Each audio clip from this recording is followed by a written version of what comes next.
ওই ব্যক্তিকে আমি জান্নাতের মাঝখানে একটা ঘরের গ্যারান্টি দেই, যে ব্যক্তি কৌতুক করার সময়ও মিথ্যা পরিহার করে। করতেছে কৌতুক, ফান করতেছে আর কি, হি ইজ কিডিং, ফান করে, কৌতুক করে, কিন্তু কৌতুকের সময়ও সে মিথ্যা বলে না।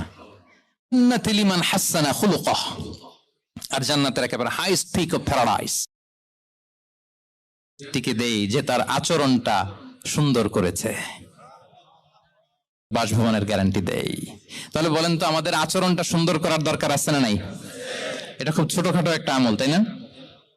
কথা বলেন, দক্ষিণ কোরিয়া প্রবাসী ভাইরা আওয়াজ করে বলেন, এটা কি